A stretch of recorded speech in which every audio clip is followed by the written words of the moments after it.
Okay guys, this is another little quick video. We are on a mission now today. My brother-in-law is here because if you've seen, let me show you what's happened to my mum and dad's car. Okay, so that is my mum and dad's car, which is a Peugeot, shitting Peugeot. And anyway, the roof, as you can see, is rusting on the top, on the sides there, and also on that side as well. Now that is a fault with these, going back to the factory, something to do with the paint on the roof when they were put through the painting process, and it's happened to a lot of them of that age car. As you can see, it's really bad. The rest of it's fine. These parts have already been resprayed because my mum wanted a car that was a little bit different. Surprise. So what we're going to be doing now with my brother-in-law is painting it. We shouldn't rub it down and all that nonsense, but we're not. Yeah, well, because the car is old and wherever, we just don't want it rusting anymore, so we're not going to be doing the rubbing down thing. This is complete and utter just sort of like just to make it look a bit better to sell. So what we got here?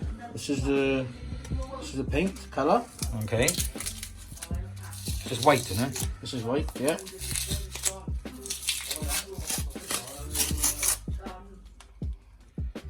In a yogurt pot. Just going to take it from work. As you do. Oh, it's strong. Oh, yeah. What's this that? Is a hardener. Ah. After this goes in now, and you've got about 2 hours. And does it work just on paint or? Just on paint.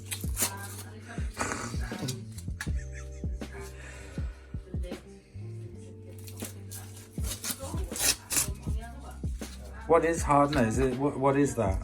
This is called 2-part paint. Oh, right, okay. So you go put the hardener in. If I mixed it in work, it might have gone off by the time. Oh, right, okay. I got up here. So I've been armed with a pair of rubber gloves and a brush. Yeah. We are really pour this, just all that hardener. So I think it's 2 to 1 mixture.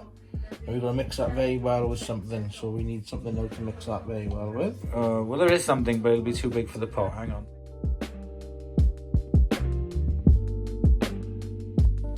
Okay, protection is a must, so always wear rubber gloves.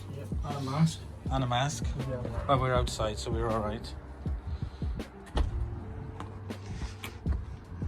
Okay. If you want to do all the big bits down, I'll do the small bits. Okay, cool. So I don't know if you want to... Right, so I'll just do a little, I just want to show them. So we're going to dip some in the pot and then just put it on like that, simply because we just don't want it to go. So it hides it a bit so when we sell it. But you'll see it from a mile away. So we're going to carry on painting, so you can see what that looks like now before, and we are just going to carry on painting it. So this is... And there we go, bodge done. Because this car is, well, it's not old, but it's paid for, and it's just a run around for my mum and dad, and my dad can't drive anymore, and now unfortunately my mother's not going to be able to drive anymore, so this is going to be the knocking around car. So it doesn't matter what it looks like, as long as it's, the rest of it's fine, it works fine, but we just wanted to make the rails just be presentable. That was it. But if it is going to go in for, if you're going to sell it or whatever in some point in the future, then obviously it'll be taken in and properly stripped back, and we're done with a professional job. But there we go. That was just a little bodge, bit of paint, just to make it look a little bit better for my mother to see it when she comes home. So there we go, guys. Thanks for watching.